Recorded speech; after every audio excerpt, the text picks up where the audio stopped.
And Mark 13 is kind of Matthew 24 light.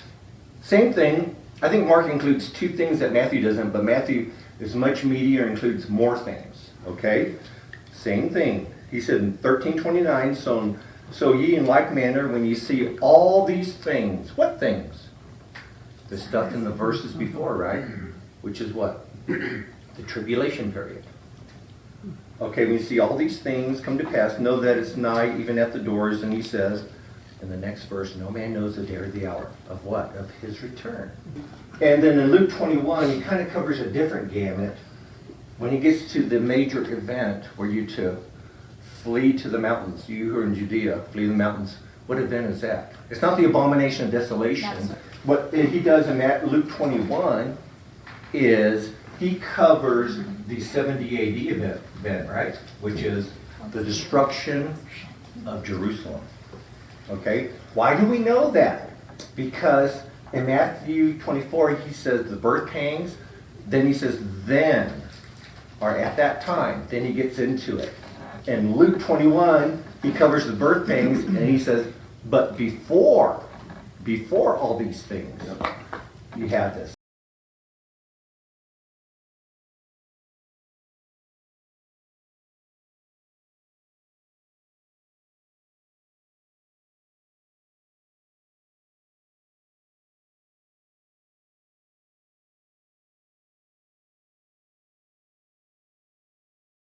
So this actually happens before the birth pangs, which is the 70 AD. That happens at the time of the birth pangs, and that's the abomination. He calls it the abomination of desolation. Okay? Which actually I think both are going to happen anyways, because history or a prophecy is a what? Repeating pattern. Now, here's a question. When Christ returns for the rapture, not the second coming, is there punishment involved? No, not really. I'm talking about for the believers that are taken. No. No, we just go up there, we go to the Bema seat of Christ, or the judgment seat of Christ, and there's rewards. Now, sometimes our works burn up. We don't burn up. In other words, we think, man, I did this great work, and I had the newspaper come by and film it and stuff, but we don't get a reward for that. Why? You got it? Because it's wood, hand stuff. You already had it. You already got it. When you called the Channel 3 or whatever, you got your reward. And so your works burn up. Wood, hay, and stubble, right? And then your other work that remains, you get a reward for.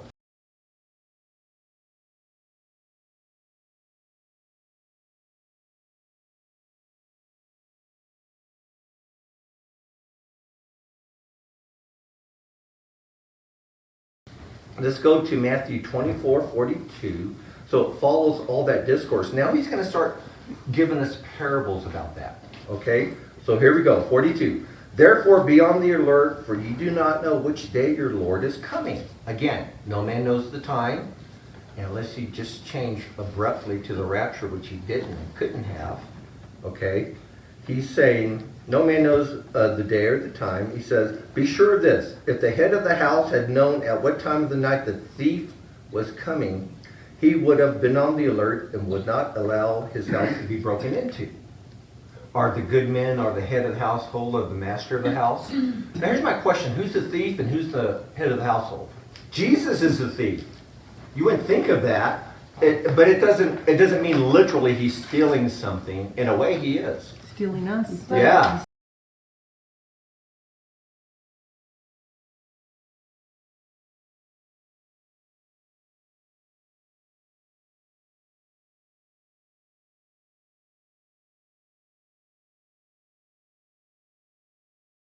All reference Jesus coming as a thief. And it's always in reference to non-believers. Okay? Because it's going to take them by surprise. They won't know. All right? So, when he talks about in this parable that he will come like a thief, okay, again, he doesn't come like a thief for us. Okay, even though you can get it, and it's actually the word klepto. You know what a kleptomaniac is? Someone who can't stop from stealing, right? It says this in verse 44, for this reason you too be ready, for the Son of Man is coming at an hour you do not think he will. See, he explains it right there. The thief comes at an hour you do not think he will, right? Now he says he's going to come at an hour. You don't think he will. Again, to the non-believer. All right? So who is the faithful and sensible slave whom his master put in charge of his household to give them their food at the proper time? Blessed is that slave whom his master finds doing so when he comes. Truly I say that he will put him in charge of all of his possession. But if that evil slave says in his heart, so there's rewards, but verse 48, but if that evil slave says in his heart, my master is not coming for a long time, okay, he shall begin to beat his fellow slaves and eat and drink with the drunkards. The master of that slave will come on a day when he does not expect him, and at an hour he does not know, and shall cut him into pieces and assign him a place with the hypocrites. Weeping shall be there, and the gnashing of teeth. So there is punishment at this return. Couldn't be the rapture, huh? No, can't be. It's because it's what the master. It's not just that the church is being taken out and that the wicked's being left in a place with no restrainer. It's what the actual thief or Jesus is going to do. He's going to cut him into pieces. And we're going to see a line of thought here where it's going to work up to the actual event. He's going to tell parable after parable. Then he's going to tell you what he's talking about. And then hopefully a lot of come on.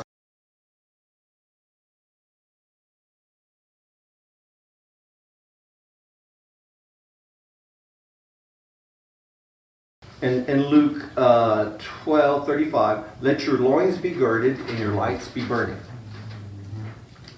Which is the intro to the parable of the 10 virgins, because they had lights that were burning, right? And it wasn't someone going to a wedding feast, it was somebody returning from a wedding feast. Be ready and have your lights burning. And so if you cross-reference the Luke passage to the one in the end of Matthew 24, you'll see the intro to it is be ready and have your lights burning, which should be apropos to the 10 virgins, right? And what happens there. And remember, it's the man of the house returning from a wedding, not going to a wedding. And now we're going to go to Matthew 25, and we're going to go through the parable of the 10 virgins and see. Now remember, what's the line of thought? It's not the rapture. It's the second return. And we're going to put this in that context and see if it fits. And I'll tell you what, because people decode it a certain way. They think, well, the bridegroom's coming, right? And he's getting the bride and the bridesmaids. It's got to be the rapture, right? No, because if we look at it closely, there's somebody missing in this parable. Yeah, the bride's not there. The bride has already been gotten. And how does that work into the ceremonies of today, or the Jewish, wedding ceremony? Then, or at that time, okay, talking about these parables, and we've already determined it's all second coming, the kingdom of heaven will be comparable to 10 virgins who took their lamps and went out to meet the bridegroom. Sounds like the rapture. John 14, 1 through 3 talks about, if I go and leave you, I'm going to come back for you, I'm building a place for you, and I receive you on without the marriage ceremony, which is a rapture. Okay? And 5 are foolish and 5 are prudent. For when the foolish took their lamps, they took no oil with them. Now here's my question. The 5 foolish ones, did they have any oil? No. Well, they had some they didn't have extra. They didn't have replenishing. See, I would disagree. See, that's the mindset. That you had the lamp filled and you didn't have the extra oil in the flask, right? Kind of like that. But read the passage. Let me read it again. Okay? 5 were foolish and 5 were prudent. For when the foolish ones took their lamps, they took no oil with it. Now I'm going to explain something else because there's something in here that would kind of maybe say, well, they did have oil. But let's go on. But the prudent took oil in flask along with their lamps. Okay? So they took it both, where it says the 5 foolish didn't take any. Now let's just take that literally. Okay? Now let's go on. Verse 5. Now while the bridegroom was delaying, they all got drowsy and began to sleep. All right? But at midnight there was a shout, behold, the bridegroom, come out to meet him. All right? So now the bridegroom arrives. You got the 10 virgins come out to meet him. Then all those virgins rose, trimmed their lamps, and the foolish one said to the prudent, give us some of your oil, for our lamps are going out. Now, there's no evidence they were burning the lamps at all. Now, let me ask you another question. If you have your lamps, those little ones they had in those days, can you burn the wick without oil? Another trick question. Can you? could, but. Yeah, yeah, you could. But it's not gonna. It won't It's last. not gonna It'll last, burn right away. Yes. It'll burn out. Yeah. and it's gonna be smoky. It's not gonna give off proper light. It's gonna be used up quickly. Now, here's what I think, because we find out later, I really believe this is the Holy Spirit representing that, okay? Is it possible to go in the power of the flesh and not the power of the Spirit? Yes. Yeah, but what happens?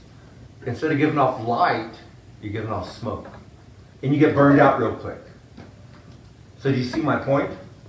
I don't think the 5 foolish ones, so they'll say, well, all 10 were Christians because all 10 had oil and all 10 had the Holy Spirit. But I'm just giving you a different point of view. So does everybody see that? That possibly, that 5 weren't even saved? Now, virgins doesn't refer to moral purity. It's just a standing in the society, okay? So, but the prudent answered, saying, no, there will not be enough for us and you. Go instead to the dealers and buy some for yourselves. Now, that's the real, actual oil that you use for the lamps. But they're just saying, basically, in the analogy, that no, you can't share the Holy Spirit. Okay? You're in the power of the flesh. And verse 10, and they were going to make the purchase. The bridegroom came, and those who were ready went in with them to the wedding feast, not the marriage. That's going to be key here. It's gamos. Okay? It's actually the plural, which is most likely or most often interpreted as wedding feast. And the door was shut. And later other virgins came, saying, Lord, open the door for us. And he answered and said to them, truly, I do not know you. Okay, now, let me kind of unwind it, and you can agree or disagree. But I do think this is the second coming. 5 didn't have any oil, didn't have the Holy Spirit. Now what happens is you had like the betrothment, where you had the agreement between the bride's father and the father of the groom, okay? And then he would go away, build a house, a room onto his father's house. Then he would come and get the bride, take him back to the wedding ceremony, take her back to the wedding ceremony. Now that was a smaller group from the wedding feast, okay? And then the bridegroom would come and get the rest of the people for the wedding feast. There's no bride with them. They've already been married, okay? And so here's my analogy, is the bride's already been taken, the rapture has already happened, okay? The marriage or the wedding has taken place in heaven, and the return is the wedding feast. That's the second coming. And only certain people, when the door is shut, that's to the millennial kingdom. So you have Christ coming back, he doesn't have the bride. The marriage has already happened in heaven, okay? So actually the 7-day feast would probably be 7 literal days down here. And if you go to Revelation 19, it says something really weird about the bride who's made herself ready and all that. It's talking about for the wedding feast. So it kind of puts everything together. Matthew 25:14. Okay. For the kingdom of heaven is like a man traveling into a far country. He calls his own servants and delivered unto them his goods. And upon one he gave 5 talents, to another 2, to another 1, to every man according to his several ability, and straightway took his journey. That's what God does to us. He gives us all gifts, furnishes us, but this is going to the end, so not only it goes to mainly the Jewish nation. And then he that received 5 talents traded the same and had 5, and 2 traded, and he got 2. But what did the one with 1 do? Nothing. He buries it. Okay? All right? And so when the man comes back, the one who made 5 made 5 more, and so he was given a reward, right? Okay, well done, good and faithful servant. You've been faithful over a few things. I will make you ruler over many things. Enter into the joy of the Lord. The one that took 5 made 5. The one that took 2 made 2. But let's go to the one, verse 24. Then he who had received 1 talent came and said, Lord, I know you, that you are a hard man, reaping where you had not sown and gathering where you had not strawed. and I was afraid. I went and hid the talent in the earth, and here it is. And his Lord answered and said to him, wicked and slothful slave, you knew I reap where I had not sown, or gathered where I had not strawed. Thou oughtest therefore to have put my money to the exchangers, and then at my coming I would receive mine with usury or interest. Take therefore the talent from him and give it to one who has 10 talents. Remember, this is at his return. For everyone who has, to him shall be given, and he shall have an abundance. But from him who does not have, even what he has shall be taken away. And cast the unprofitable servant into outer darkness. There shall be weeping and gnashing of teeth. Punishment. Punishment's got to be second return. Okay, this all leads up to what we've been leading up to, which we're going to cut short and cover next week, which is Matthew 25, 31 through 46. When he returns physically to this earth and sits upon his glorious throne, what does Jesus do? He divides the people into what? Sheep and goats. And there's rewards and there's punishment, right? Rewards and punishment, both. And that's what all the parables are talking about, right? Coming, and then you're going to get a reward or a punishment. So it should not surprise us, that this is all second coming. And besides, why does the Gospels have to be second coming and not the rapture? Because the church hasn't been, Yes. Colossians and Ephesians. The church was a mystery, not revealed in the Old Testament.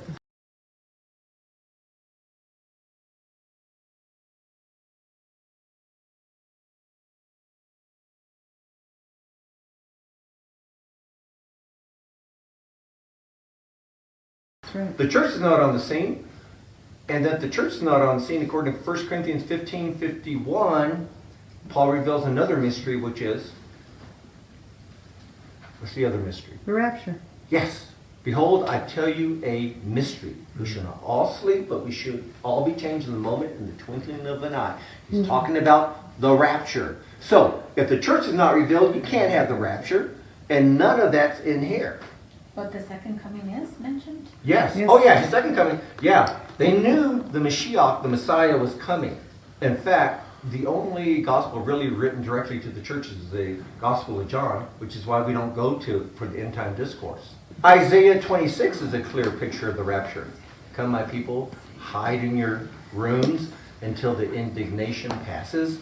And talks about right at that time there's a resurrection from the dead. Very clear there. But, and I did cover that one. Matthew, and actually I would agree, as far as the Gospels, John 14, 1 through 3 is the rapture. Yeah. But at that time, his death is not even known. He's talking about coming back, and they're probably thinking, what do you mean come back? That's right. You're here. And it was just a return of his, or a return of the Mashiach, which they kind of knew anyway. Okay? So, so they didn't understand it as what we'd call the rapture. You see what I'm saying?